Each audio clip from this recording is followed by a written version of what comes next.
Apocalipse capítulo 2, versículo 1. Eu sempre falo no plural Apocalipse, porque no original é assim, no plural, mas no português é Apocalipse.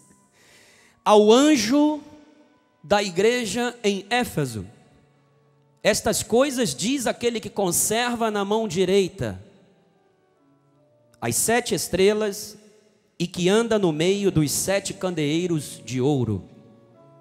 Que Deus maravilhoso, que Deus poderoso. Vamos orar ao Pai em nome de Jesus.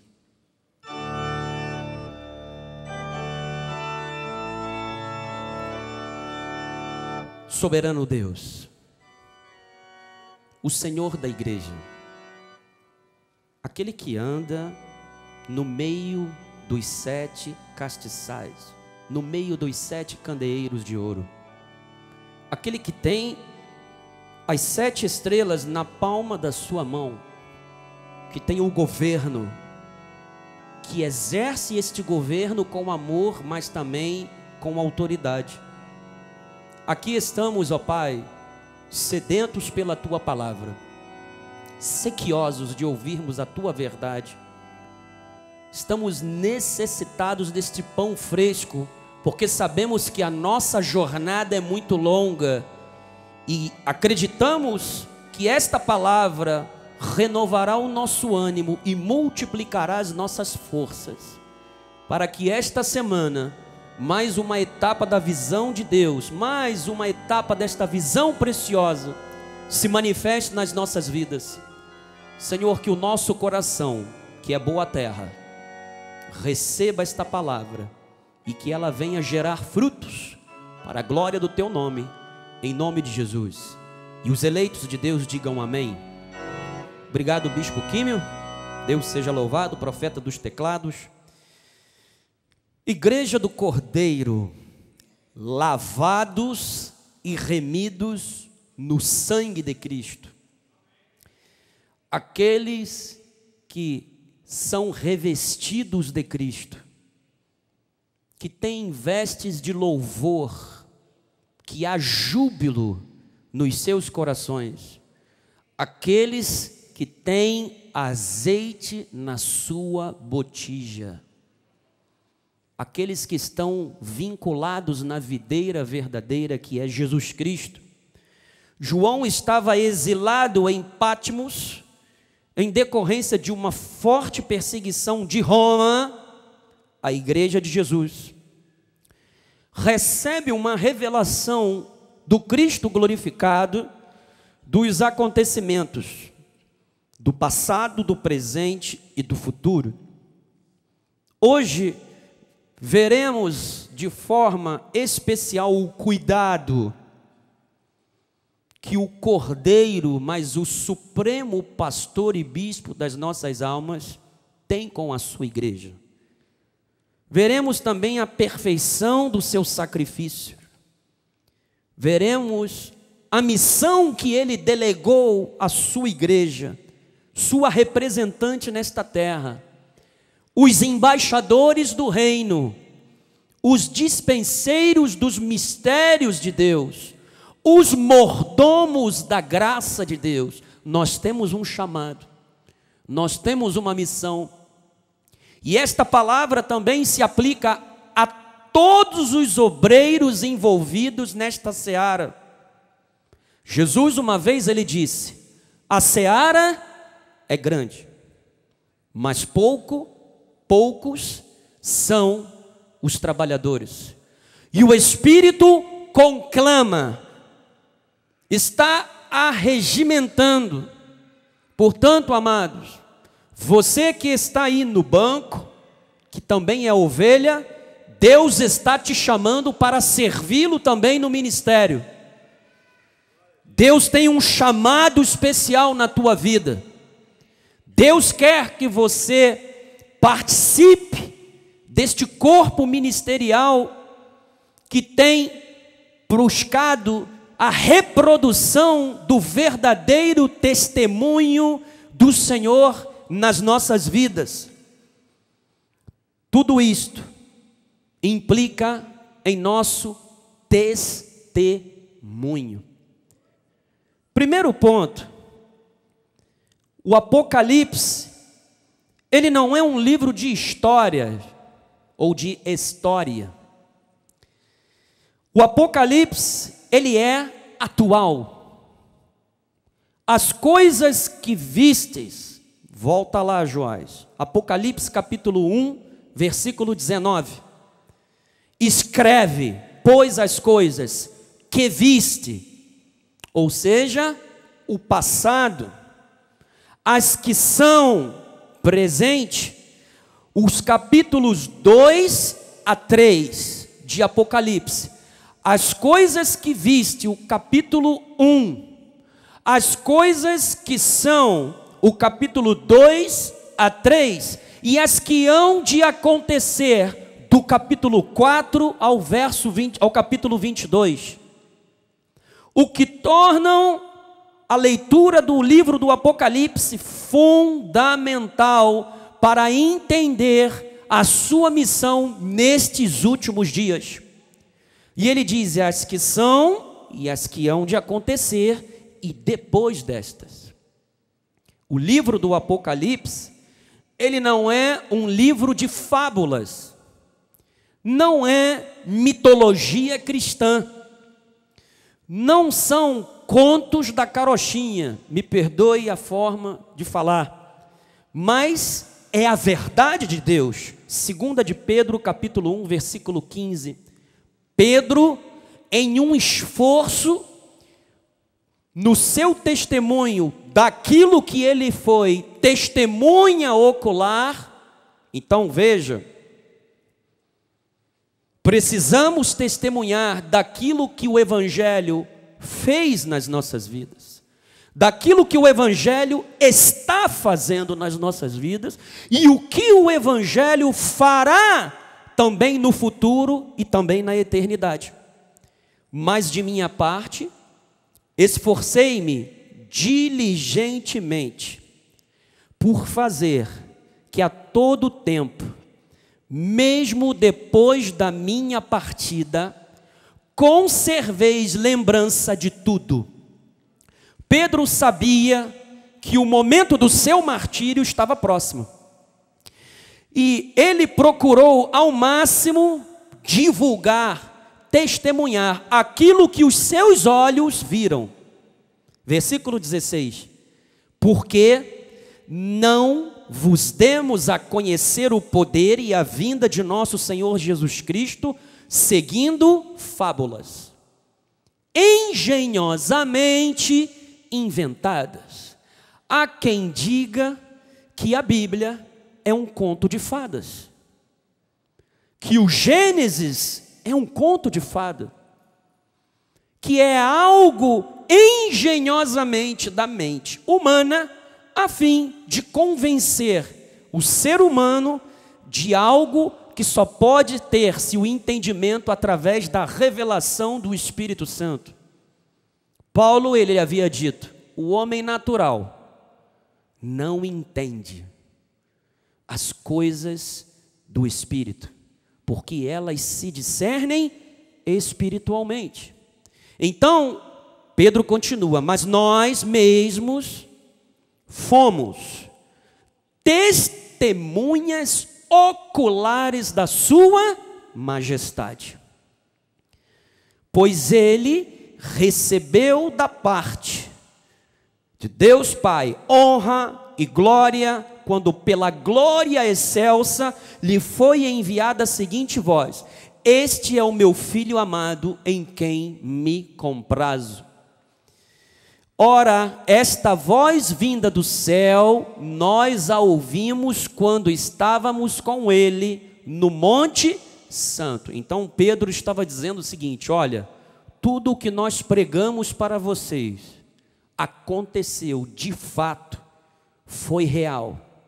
Jesus veio por um plano determinado desde antes da fundação do mundo, deixou a sua glória, deixou o seu trono, sem perder a sua essência e a sua divindade, morreu em nosso lugar, foi o nosso substituto, ressuscitou e nos comissionou, nos deu um chamado: ide por todo mundo, pregai o evangelho, fazei discípulos.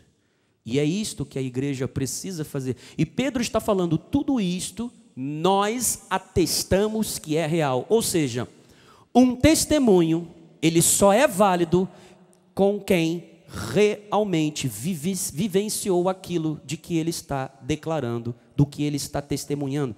Vejam a importância do nosso testemunho. Toda profecia é inspirada por Deus.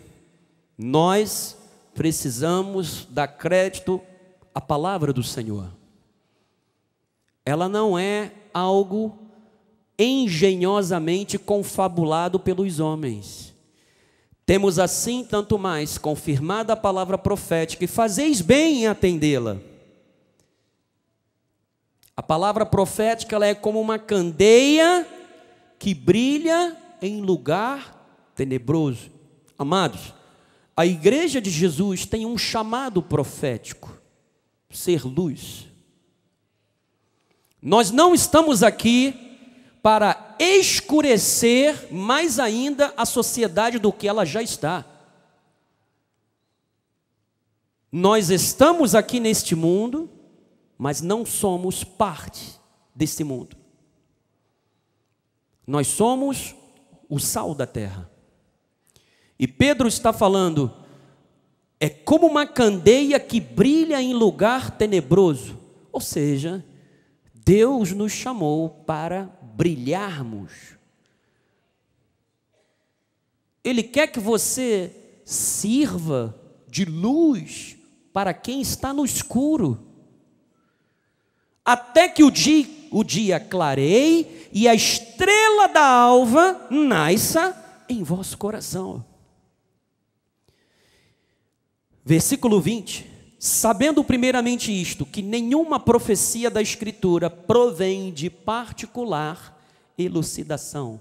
Versículo 21, porque nunca, jamais qualquer profecia foi dada por vontade humana.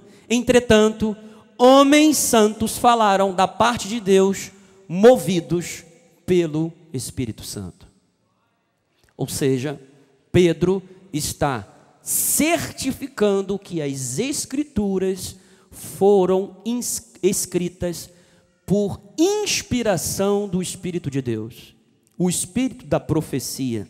Agora, vamos compreender a obra de Cristo, ou seja, o que anda entre os 7 candeeiros é o Senhor Jesus Cristo. Apocalipse capítulo 1, versículo 17 diz assim: quando vi, caí a seus pés como morto. Porém ele pôs sobre mim a mão direita. A mão direita, já verificamos isso daqui, é a mão da honra, é a mão da força, é a mão da autoridade. Não temas, eu sou o primeiro e o último. E para os estudiosos da Bíblia, este termo também era aplicado ao Jeová do Antigo Pacto, o Eterno. Os judeus chamam a Deus de Hashem, o Eterno, ou seja, aquele que não tem princípio e nem fim, o primeiro e o último. Versículo 18: e aquele que vive, estive morto, mas eis que estou vivo.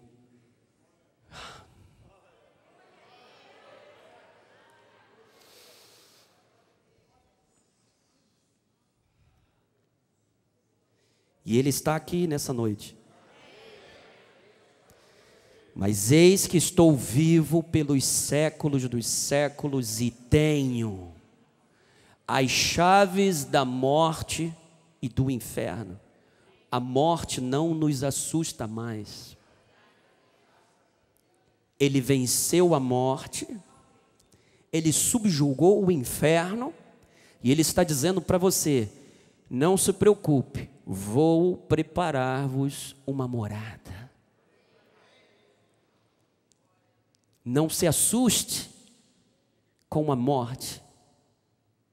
Ele tem as chaves da morte e do inferno. Satanás não tem nem a chave da sua casa. Graças a Deus. A bispa já fala logo, graças a Deus. Significa que ele não pode mandar ninguém para o inferno. Ele só pode ficar lá com os filhos dele. Então, Jesus é o Senhor da igreja. Ele tem as chaves da morte e do inferno. E ele diz no capítulo 2, no versículo 1, ao anjo da igreja em Éfeso escreve: estas coisas diz aquele que conserva na mão direita. Cristo está passando para João uma verdade essencial. Ele sustenta a sua igreja com firmeza. E esta palavra do original grego, kratel, vem da raiz da palavra kratos, poder, soberania, democracia, democráticos, tem a ver com esse termo, cráticos. O poder é do povo, emana do povo e é por meio do povo. Essa palavra kratel, ou kratem, em outras versões de manuscritos gregos, significa o seguinte, ter poder, ser poderoso, ser o chefe, aquele que governa, ter a posse, aquele que obtém, que agarra alguém a fim de mantê-lo sob o seu domínio, segurar na mão, manter preso, isto é, não se desfazer ou deixar ir. E aqui, amado, eu quero dizer uma coisa: todo aquele que é ovelha de Jesus, que pensa que pode se desgarrar, está redondamente enganado. Você que nos assiste pela internet, que está procurando,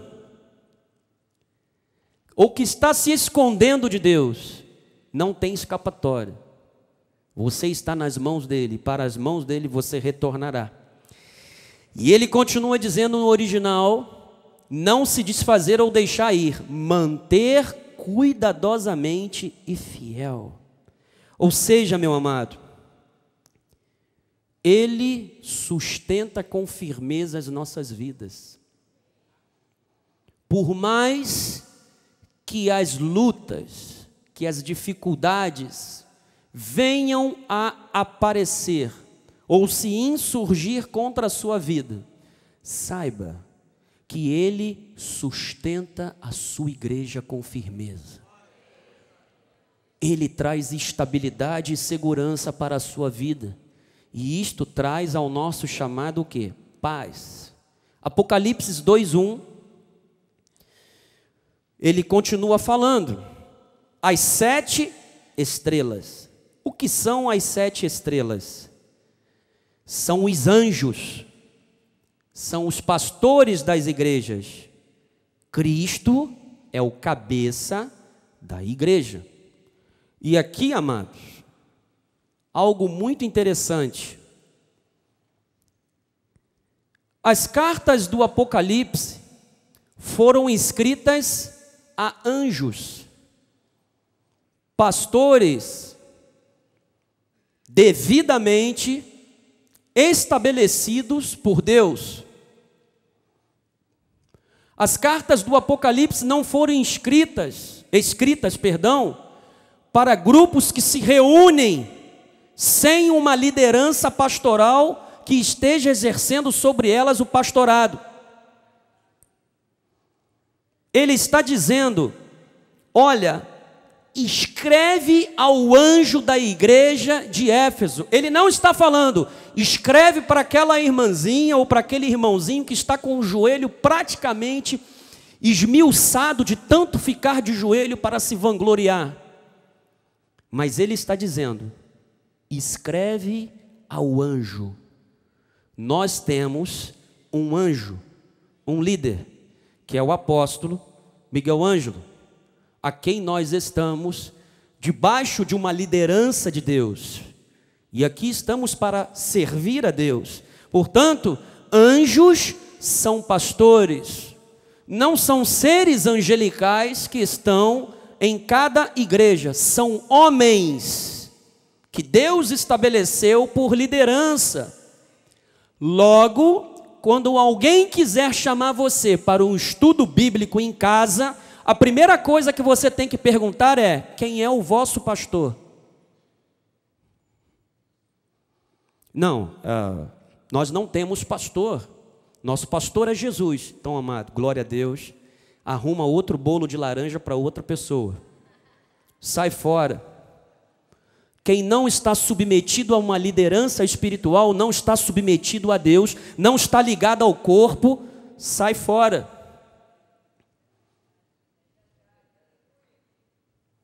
Eu prefiro me sentar para ler a Bíblia com um irmão, que pode ser de uma igreja a mais humilde, ali daquela rua, um exemplo, mas tem um pastor sobre a vida dela.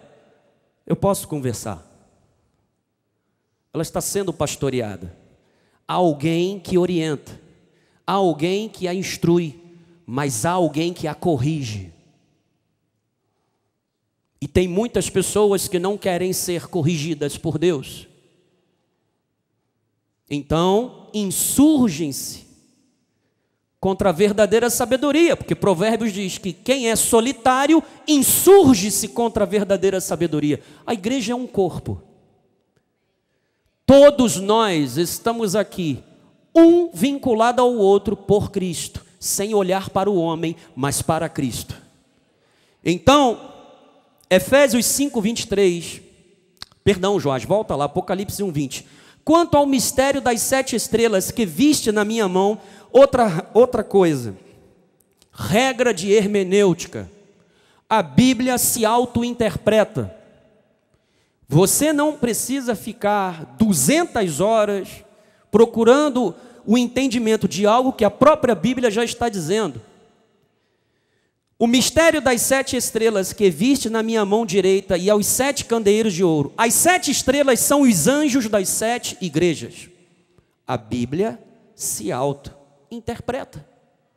Não precisa ficar olhando e tentar, sabe, amado, ver ali algo que na verdade já está claro. Tomada e focinho de porco, desculpe a expressão, não são a mesma coisa. As 7 estrelas são os 7 anjos das igrejas. E os 7 candeeiros são as 7 igrejas. O próprio Cristo já disse. O que significa? Os 7 candeeiros, então, agora sim, Joás. Efésios 5:23, porque o marido é o cabeça da mulher.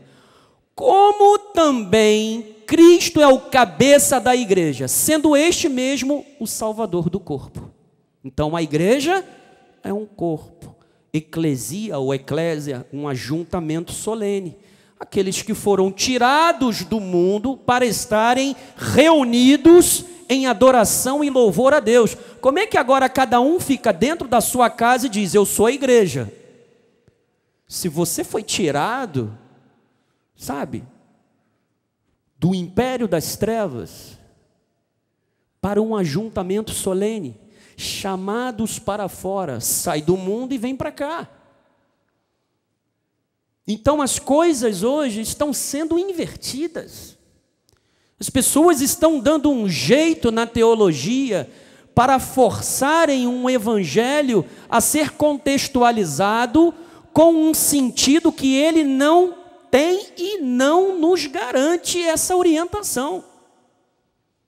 A Bíblia, ela é atual. Eu não preciso me direcionar pelo que o mundo e a sociedade contemporânea diz, e sim pelo que a palavra diz. Nós estamos na era da informação.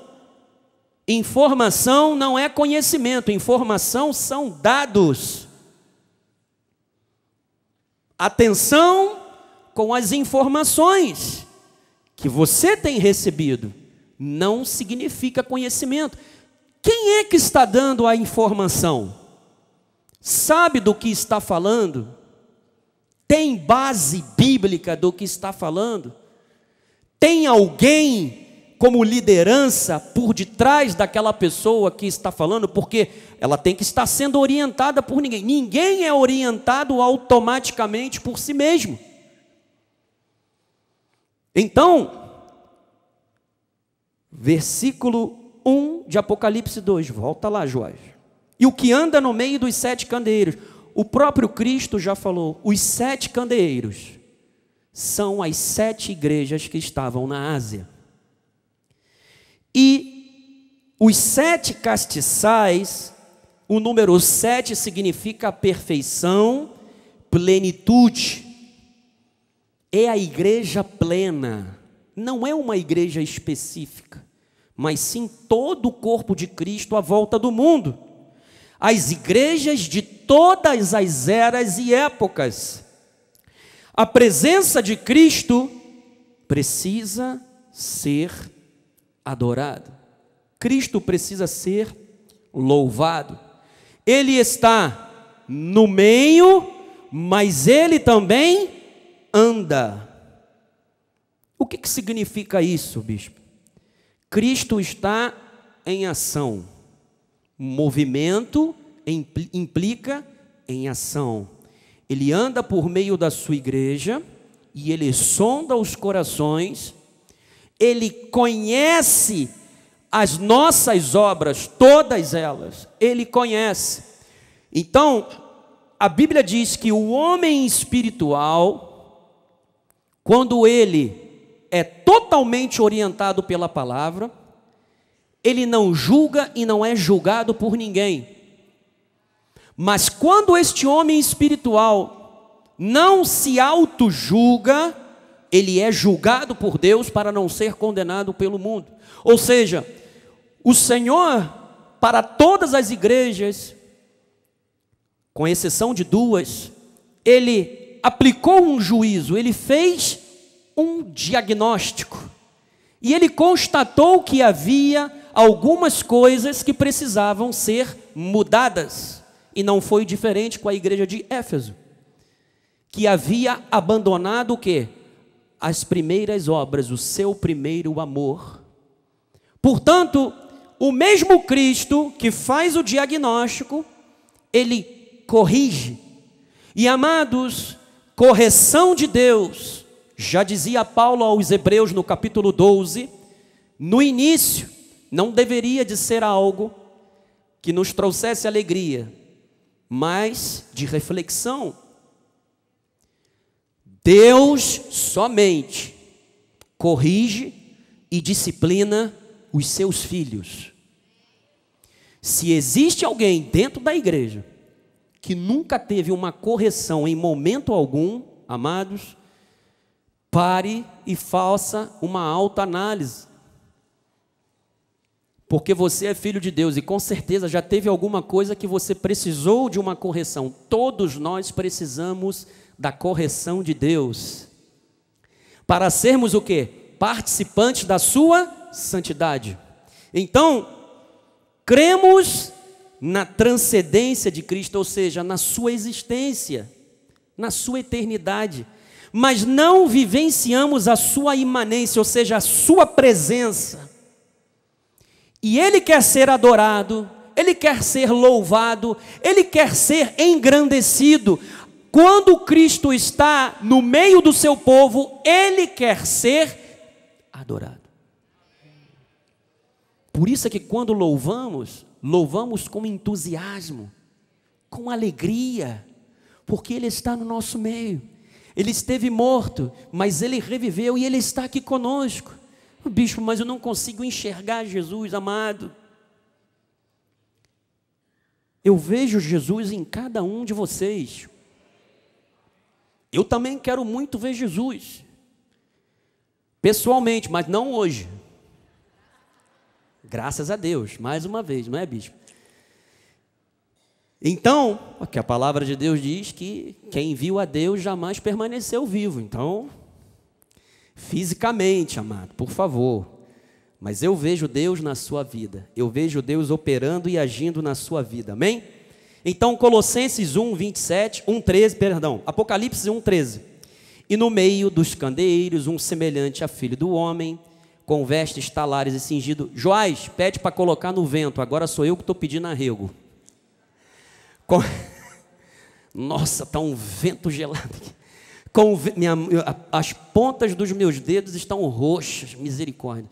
Com vestes talares e cingido, à altura do peito, com uma cinta de ouro. Colossenses 1:27. Aos quais Deus quis dar a conhecer qual seja a riqueza da glória deste mistério entre os gentios, isto é, Cristo em vós, a esperança da glória. Isso é um grande mistério revelado. Ele é também o sumo sacerdote da nossa confissão. Hebreus 3:1. Por isso, santos irmãos que participais da vocação celestial, considerai atentamente o apóstolo e sumo sacerdote da nossa confissão, Jesus. A sua obra é perfeita. Hebreus 10:11. Ora, todo sacerdote se apresenta dia após dia a exercer o serviço sagrado e a oferecer muitas vezes os mesmos sacrifícios que nunca jamais podem remover pecados. 12. Jesus, porém, tendo oferecido para sempre um único sacrifício pelos pecados, assentou-se à destra de Deus, obra completa, aguardando daí em diante, até que os seus inimigos estejam postos por estrado dos seus pés. Versículo 14, porque com uma única oferta, aperfeiçoou para sempre quantos estão sendo santificados. A obra é perfeita, é completa, por um único sacrifício ele te aperfeiçoou. Paulo falou, vocês estão completos nele, teleios, completo, em Cristo você está perfeito. Agora vamos entender a missão da igreja. Em primeiro lugar, o significado do castiçal. O que é isto, bispo? Candeeiro, castiçal, tudo isto está ligado à figura do tabernáculo. Fazia parte de uma tipologia de Cristo. A lei era a sombra da graça. Êxodo capítulo 25, versículo 31, nós vemos aqui as orientações que Deus deu a Moisés para que ele fizesse o tabernáculo. Farás também um candelabro de ouro puro, de ouro batido, se fará este candelabro. E seu pedestal, a sua haste, os seus cálices, as suas maçanetas e as suas flores, formarão com ele uma só peça. Versículo 32, 6 hastes sairão dos seus lados, 3 de um lado e 3 de outro. Numa haste haverá 3 cálices em formato de amêndoas, uma maçaneta e uma flor, e 3 cálices com formato de amêndoas, na outra haste, uma maçaneta e uma flor. Assim serão as 6 hastes que saem do candelabro. Mas no candelabro mesmo haverá 4 cálices com formato de amêndoas, com suas maçanetas e com suas flores. Haverá uma maçaneta sob 2 hastes que saem dela, e ainda uma maçaneta sob 2 outras hastes que saem dele, e ainda mais uma maçaneta sob 2 hastes que saem dele. Assim se fará com as 6 hastes que saem do candelabro. 36. As suas maçanetas e as suas hastes serão do mesmo, ou seja, tudo de ouro batido, em uma só peça. Eu esqueci de trazer essa figura. Para os judeus, esse candelabro chama-se menorá, ok? Menorá. Ele é uma haste central, que é a base para uma que segue adiante e outras 6 de cada lado. E você vai entender o que significa isso. Versículo 37.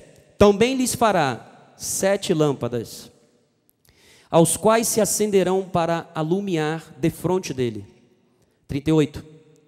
As suas espivitadeiras e os seus apagadores serão de ouro puro. Ouro significa divindade de Cristo. 39. De um talento de ouro puro se fará o candelabro com todos estes utensílios. Então, amados, 40. Vê, pois, que tudo faças segundo o modelo que te foi mostrado no monte. Ou seja, Moisés tinha que construir o tabernáculo e tudo o que estava dentro daquele tabernáculo, conforme a vontade de Deus, a orientação, o plano de Deus. O tabernáculo é uma tipologia de Cristo. Tudo aponta para Cristo e para a nossa vida espiritual. Hebreus capítulo 9, versículo 1 a 2. Ora, a primeira aliança também tinha preceitos de serviço sagrado e o seu santuário terrestre. 2.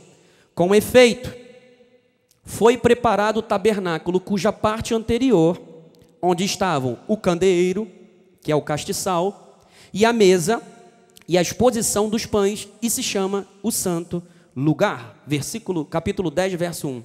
Ora, visto que a lei tem sombra dos bens vindouros, não a imagem real das coisas, nunca jamais pôde tornar perfeitos os ofertantes com os mesmos sacrifícios que ano após ano perpetuamente eles oferecem. A lei nunca pôde aperfeiçoar o nosso serviço diante de Deus, a nossa adoração.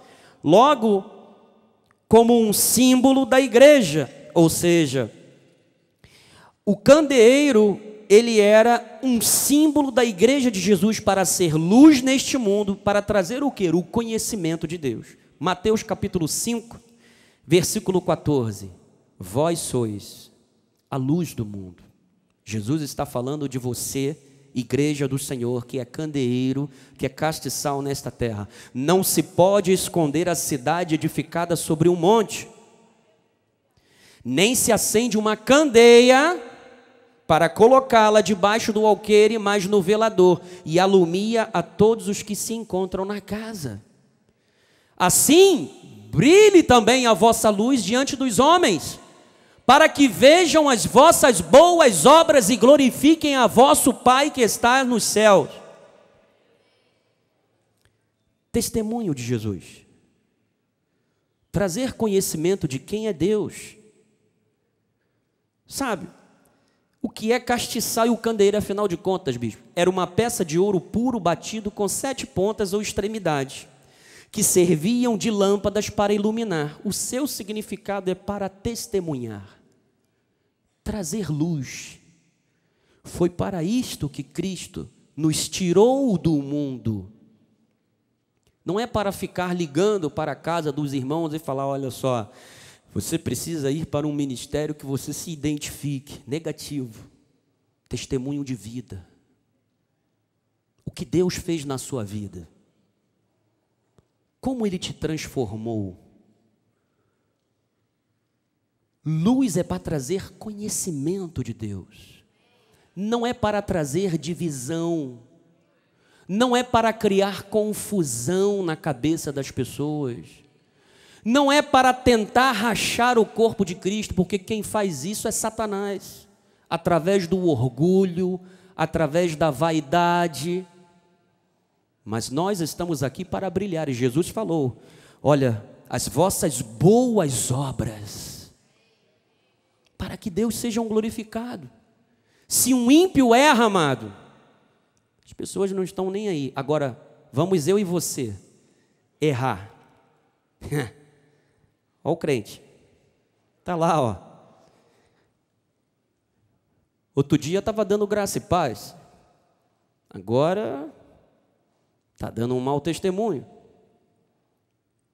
Somos cobrados porque temos representatividade aqui, somos a igreja de Jesus.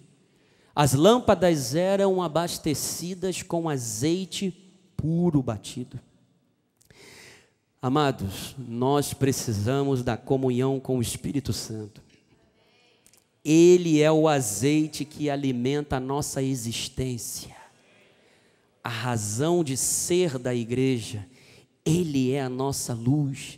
O crente unido ao castiçal recebe a luz perfeita. São 7 bicos, não é um bico só. São 7 bicos. Nós precisamos iluminar juntos aqueles que estão nas trevas. Não é um bico para iluminar a todos, não.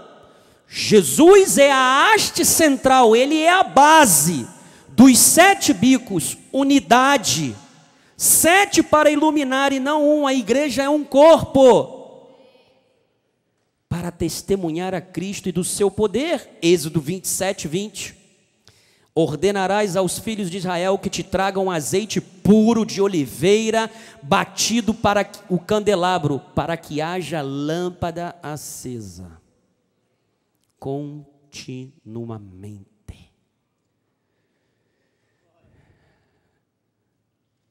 O azeite tem que ser contínuo na tua vida. A comunhão com Deus, sabe, não pode ser interrompida. Quanto mais oração, mais próximos de Deus. Quanto mais vida no altar diante de Deus, mais Deus se manifesta em nossas vidas. Efésios 5, 18 a 21, como é que eu consigo manter este azeite constante? E não vos embriagueis com vinho no qual há dissolução, mas enchei-vos do Espírito. Falando entre vós com salmos, entoando e louvando de coração ao Senhor com hinos e cânticos espirituais, é o que nós fazemos. É o que a igreja faz. Dando sempre graças por tudo a nosso Deus e Pai, em nome de nosso Senhor Jesus Cristo, versículo 21, sujeitando-vos uns aos outros no temor de Cristo. Quando há sujeição, quando há obediência, entendemos que tudo isto é resultado do temor de Cristo em nossas vidas. E quando nós damos continuidade ao vínculo da paz, o Espírito Santo, ele reabastece a nossa botija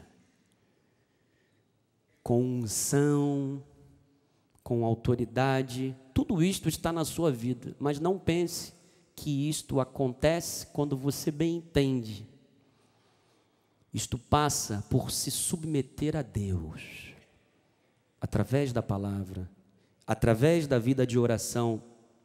A nossa responsabilidade em dar testemunho de Jesus, através de nossas vidas, do poder de Deus, como Deus nos torna valiosos. Amados, Deus nos vê como ouro.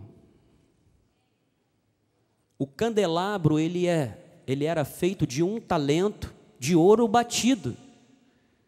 Ouro, já falei, é a divindade de Cristo, é a dignidade que Ele traz para as nossas vidas, a mudança radical que o Evangelho faz em nossas vidas. Tudo isto porque é o Evangelho quem faz. Por isso é que Paulo falou que nós temos um tesouro precioso dentro de nós. Portanto, amados, Deus nos tornou valiosos, passando por todos os elementos do tabernáculo. Dentro do tabernáculo existiam alguns elementos.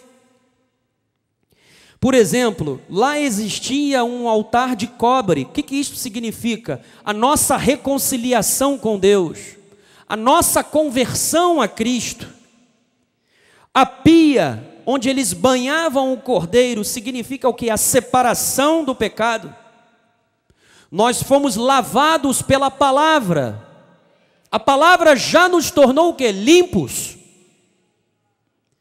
A mesa onde estava o pão é a comunhão de Deus até chegar no castiçal, ou seja, a vida do evangelho, do cristão, ele tem uma sequência. Deus já determinou um plano. Ao você se reconciliar com Deus, há uma separação do que você vivia antigamente. Você já não é mais a mesma pessoa, mas você é uma nova criatura em Cristo Jesus. E aqui há a comunhão dos eleitos, a igreja como um todo, até que isto se torne o quê? Um castiçal, ou seja, até que a vida do Evangelho, a vida de Cristo, seja refletida como luz através das nossas vidas, por intermédio do nosso testemunho. Atos 1:8. Mas recebereis poder ao descer sobre vós o Espírito Santo, e sereis minhas testemunhas, tanto em Jerusalém como em toda a Judéia e Samaria, até os confins da terra. O Espírito Santo foi dado a você, você foi batizado, revestido, ungido, para testemunhar de Jesus, porque você é luz. A igreja precisa trazer entendimento sobre quem é Deus, sobre a sua obra, que Ele é capaz de nos levar sem tropeços até o fim. Judas capítulo 1, verso 24. Ora, aquele que é poderoso. Quem é Deus? Ele é o Pai de amor, Ele é o Todo-Poderoso, para vos guardar de tropeços, ou seja, amados, reconciliados uma vez com Deus, salvos para todo sempre, para vos guardar de tropeços e para vos apresentar com exultação, imaculados diante da sua glória. Versículo 25. Ao único Deus, nosso Salvador, mediante Jesus Cristo, Senhor nosso, glória, majestade, império e soberania, antes de todas as eras e agora e por todos os séculos. Amém. Amém faz parte da nossa doxologia, da nossa adoração. Amém, aleluias, hosana, glórias a Deus. Tudo isto faz parte do nosso novo linguajar. Portanto, amados, para concluir, precisamos dar testemunhos da nossa reconciliação com Deus, da nossa nova vida. Quem Ele é? Um Deus de amor, um Deus que é poderoso, que é soberano. A perfeição da sua obra, o justo vive pela fé, não precisa viver segundo os seus esforços para tentar agradar a Deus, mas a obra está completa. O que eu tenho é que obedecer e me submeter a Ele, e andar em obras que Ele preparou de antemão para que eu ali esteja. Só pode testemunhar quem realmente por Ele foi transformado, amado. A visão de Deus para esta noite é que você saiba, meu irmão, que Jesus tem a igreja na sua mão, Ele a sustenta com firmeza. Não desista da visão de Deus para a tua vida, do teu chamado. Você que está servindo a Deus no ministério, não desfaleça neste trabalho tão glorioso e honroso que Deus te chamou. Deus mesmo se encarregará de te galardoar, de trazer para você em vida, não somente na eternidade, mas em vida, o privilégio de estar servindo a Deus no reino, no chamado. Portanto, é na força e no poder do Espírito Santo que a obra de Deus se realiza. Zacarias capítulo 4, versículo 1. Quase a mesma visão que João teve, Zacarias já havia tido. Tornou o anjo que falava comigo e me despertou como um homem que é despertado do seu sono. Eu declaro e chamo à existência que pessoas que estão em algum sono espiritual sejam despertas nesta noite, e que você seja instrumento de Deus para despertar outras pessoas também. Versículo 2, e me perguntou: que vês? Qual é a visão que Deus tem dado para você? O que você está vendo? Quais são as possibilidades que Deus colocou na sua vida e que você está desperdiçando? Respondi: olho, e eis um candelabro todo de ouro e um vaso de azeite em cima com as suas 7 lâmpadas. 7 tubos, um para cada uma das lâmpadas que estão em cima do candelabro. Amado, o Espírito Santo renova as nossas forças, a nossa energia. Ele transforma os nossos pensamentos, Ele transforma a nossa forma de falar, a nossa linguagem passa a ser uma linguagem bíblica. Junto a estas 2 oliveiras, uma à direita de vaso de azeite e outra à esquerda. Isto significa provisão completa de Deus para a sua igreja. Versículo 4. Então perguntei ao anjo que falava comigo: meu Senhor, o que é isto? Versículo 5. Respondeu-me o anjo que falava: não sabes do que é isto? Respondi: não, meu Senhor. Versículo 6. Prosseguiu ele e me disse: esta é a palavra do Senhor a Zorobabel. Esta é a palavra do Senhor para você nesta semana. Não por força, nem por poder, mas pelo meu Espírito, diz o Senhor dos Exércitos. Deus está dizendo para você: pare de lutar conforme as tuas próprias forças, a tua própria capacidade humana. Você não conseguirá. Será um esforço que vai te levar à exaustão. Mas o Espírito Santo de Deus tem meios, Ele tem a forma e Ele tem pessoas. E nós recebemos uma palavra profética do nosso apóstolo, que Deus está colocando o nome de pessoas no ouvido, o teu nome no ouvido de pessoas que se lembrarão de você. E mesmo que você esteja lá no cárcere, alguém vai sussurrar o teu nome. As pessoas influentes. E se prepare, porque Deus vai te tirar do cárcere e vai te colocar no lugar de governo. Deus fará isso. Não é por força. Mulher, pare de tentar converter o seu marido.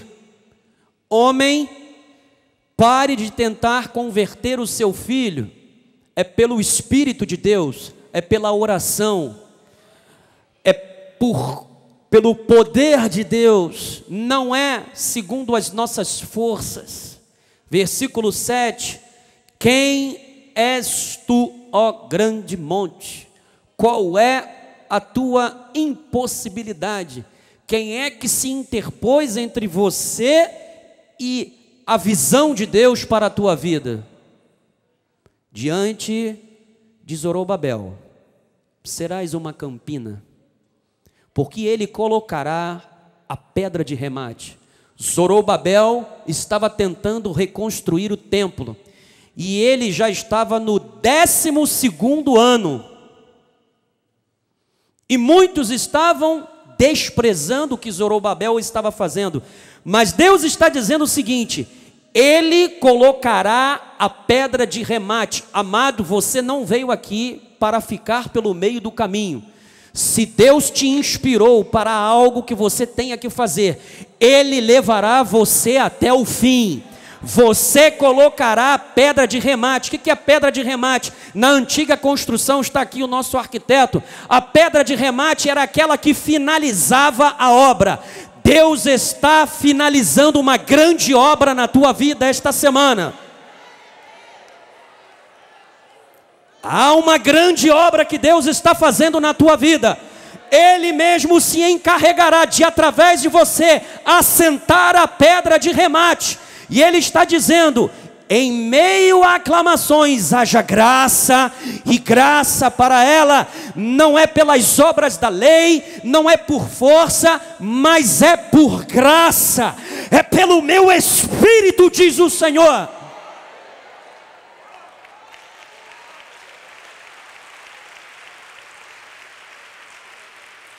Azeite, azeite. Novamente me veio a palavra do Senhor dizendo, versículo 9: as mãos de Zorobabel lançaram os fundamentos desta casa. elas mesmo acabarão. Mais uma vez Deus está dizendo: não desista. Você terminará o que Deus te chamou para fazer nesta terra, nesta vida. Elas mesmo saberão, para que saibais que o Senhor dos exércitos é quem me enviou a vós outros. E se você depois continuar, o profeta diz: quem menospreza os pequenos começos, não menospreze os pequenos começos. Aos olhos de muitos, aquilo que Deus começou através de você parece pequeno e insignificante, mas Deus fará deste pequeno começo uma grande obra. E Ele conta com você, com o seu testemunho, com a sua fé, com o seu amor, com a sua comunhão, com a nossa unidade. Amém? Esta é a vontade do Pai, assim disse o Espírito da graça de Deus. Vamos ficar de pé, Bispa Cristiane, nossos bispos amados, para dar a bênção apostólica. Glórias a Deus. Amados, estamos aqui para trazer luz, iluminar, abastecidos constantemente pelo Espírito Santo, para trazermos o conhecimento e o entendimento de quem é Deus. Não um Deus de rachaduras, de divisões, mas um Deus que une, que ajunta, um Deus que nos ama e quer que testemunhamos deste amor em nome de Jesus. Bispa Cristiane. Amém. Levante suas mãos para o altar. Que a graça de nosso Senhor Jesus Cristo, o amor de Deus e as doces consolações do Espírito Santo estejam para sempre em nossas vidas. Damos ordens aos anjos de Deus que nos guardem e nos livrem em todos os nossos caminhos. Chegaremos em casa em paz e segurança e teremos uma semana abençoada, uma semana de vitórias, uma semana onde seremos o diferencial nesta terra, para atrair pessoas para Jesus. Seremos testemunho do amor de Deus e pessoas nos verão, Senhor, como famílias benditas. Nós cremos, Senhor, que veremos o Teu agir nesta semana, em nome de Jesus. Amém.